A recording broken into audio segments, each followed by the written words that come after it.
morning. It is.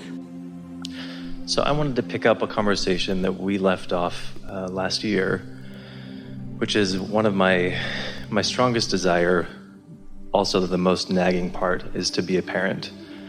And I took your advice and I've been working with meditating and just allowing myself to relax about the topic a little bit, but I'm having a hard time with that.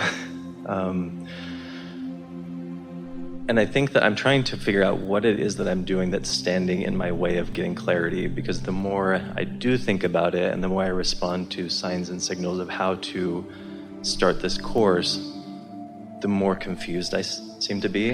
Is your confusion about how to accomplish it, or is your confusion about how much you really want it? Definitely about how to accomplish it.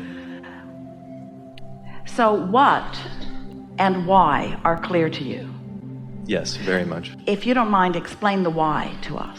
The why is because I feel that I have so much love, focused attention to give. I think there's this beautiful relationship that will be a back and forth exchange. So I have a lot of love to give, and I want to give it to someone special. Yes. Even though there are billions of people on the planet that you can flow love to, yes, you're kind of hung up on this one that isn't here yet. Yes. Weird, right? Really weird. So in your quest to bring this unknown stranger into your life so that you can flow love toward, you can't find anybody else to sort of stand in for a little while? There's actually because a lot that of would that. solve the problem. Yeah. You've got bottled up love to flow. In other words, you have a lack consciousness going on here. It's like, I need something specific that I don't know how, where, when, and who. I think I know what and why, but I don't know how, when, where, and who. So because I've got this specifics that I haven't had an opportunity yet to allow the universe to yield it to me in a way that I'm absolutely certain, then I'm using this future experience that I want to call future as my reason to feel lack, because that's what's going on. You're feeling absence of something wanted. You're just making it up. You're making it up just like Esther was making up, what if I can't go and there's 1,000 people up there just wondering what to do next? Well, that's just an irresponsible and ridiculous thought. And so is this one, really. Do you believe that it will be? Yes. So you know it's going to be, so it's an impatience because it's taking too long? Think about that. Wait, don't go off on a tangent. That's a very important question. If you know it's going to be, and we take you at your vibrational word that you do, then what is the impatience about? It's about timing. But what is the impatience about? Aren't there so many things that are going to become that haven't become yet? What the impatience is about is a human trait that we're trying to get you to all get over. It's a human trait of needing the manifestation of my desire to have manifested so that I don't have to do any work of focusing. I can just lazily observe. But the thrill of creation is to hold a focus, to focus upon something that is a vibrational reality and enjoy its vibrationalness while it is in the state of becoming. Because do you know, there is so much about this journey of becoming that you're going to enjoy every facet of, that you are depriving yourself of by just wanting to have a thought and have it manifest. Thought manifest, thought manifest. You would think something as simple as booking a flight, getting to the airport and getting on an airplane would be a really simple, straightforward thing. But there's so much more juice to get from it if you will allow it. You see what we're getting at?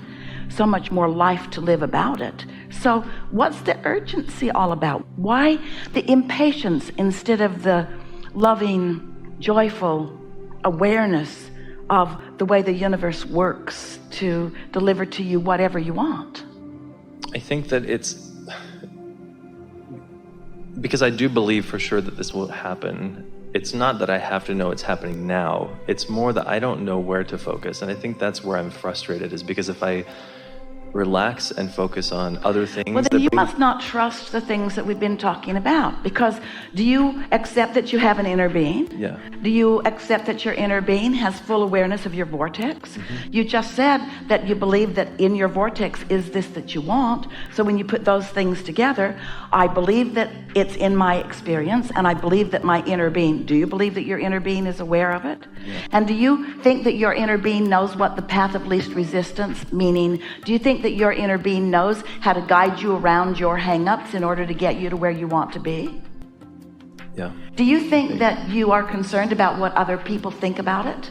Definitely. So it's not just your relationship with your own inner being that you're focused upon. It's your relationship with all these other people who have opinions about it. Well, that's your hang-up right there. Do you know there are not two people in your life or in anyone's life who are in total agreement about what you should be doing? And you know what we think about all of them, they are irrelevant. So you've just got to clean it up between you and leave all of them out of the equation. But it's not easy to leave them out of the equation because you're talking about it all the time. And so people have got all of these opinions that are based upon how many airlines have been canceled in their life. Esther got all wadded up in something that had nothing to do with her moment in time. Not really wadded up, but it was an entertaining ride, as this woman recounted driving from Newark to Nashville in exactly the same situation. Esther thought, yeah, that's happened to me a time or two. Esther didn't tell her stories, but they were certainly activated. So you have something that you know you want. You believe that your inner being is aware of it.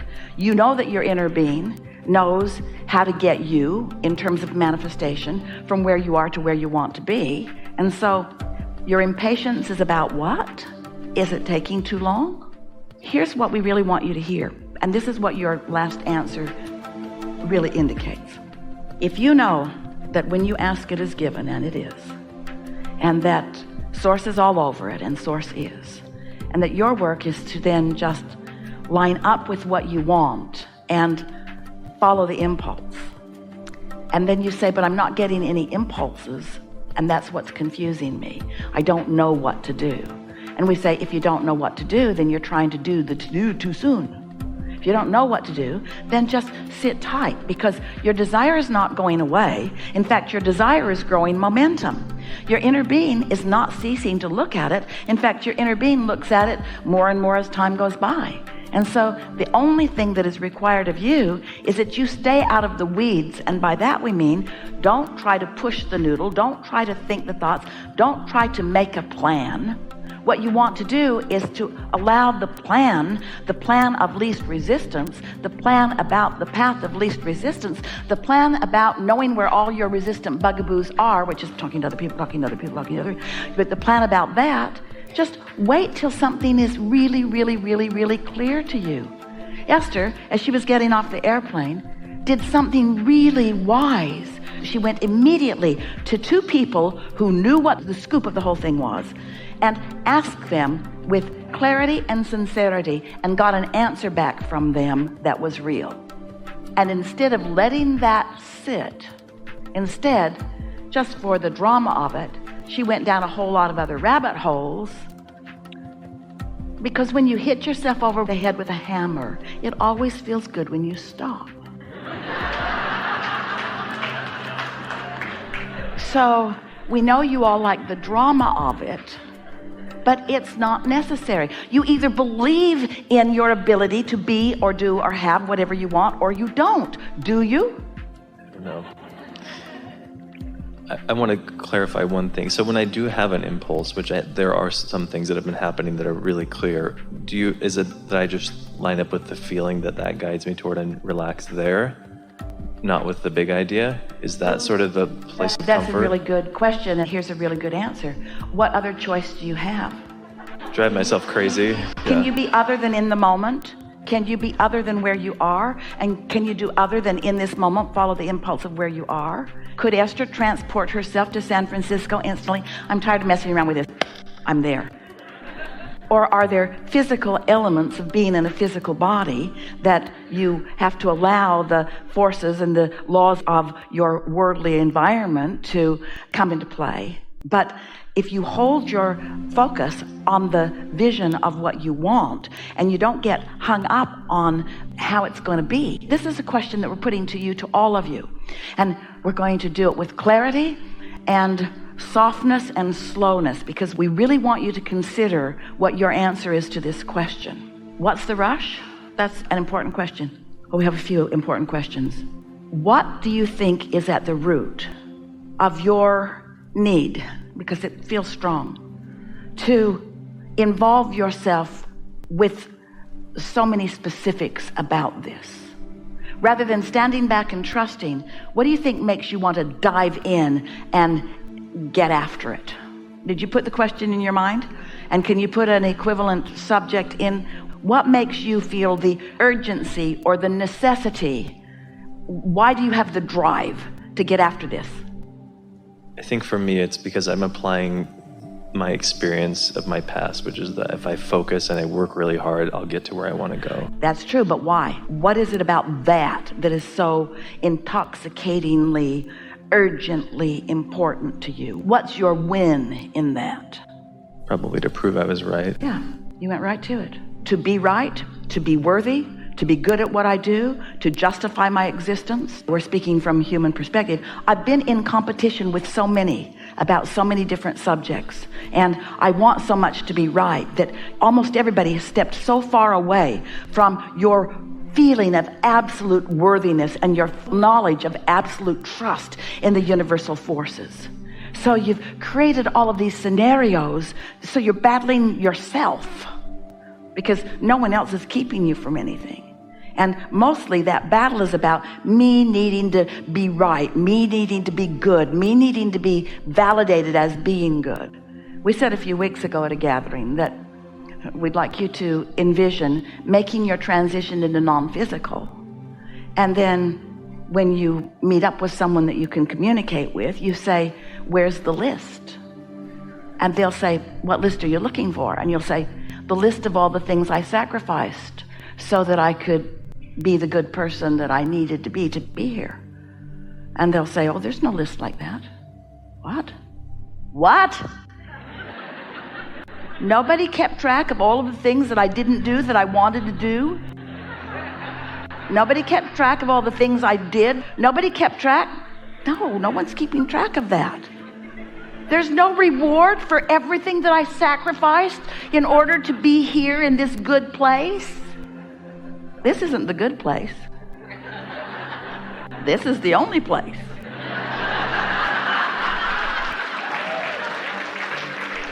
When do I get my reward? You got it in the moment of your experience in physical life. You either allowed yourself to flow the fullness of who you are, or you pinched it off for some bogus reason. And so you felt it in the moment, your openness or your closeness, your allowing or your not allowing, your love or your hate, your trust in yourself or not, your belief in your goodness or your not, your belief in others or not, you see. Kind of getting this a little bit? So when you stand in this place of knowing that if this time-space reality has created within you a desire for something, this time-space reality will deliver the goods to you. So when you stand in that knowing and then you couple it with your belief in your righteousness or worthiness to receive it without validating it in any way through action or behavior. It was so fun for Esther to watch that lady, that really smart, really intuitive, really attentive, really deliberate woman. And as Esther watched her and she thought, you're so much like me, I don't even want to talk to you.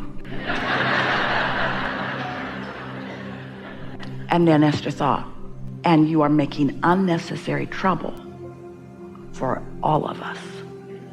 For yourself, you are belching into the atmosphere resistance that is not necessary.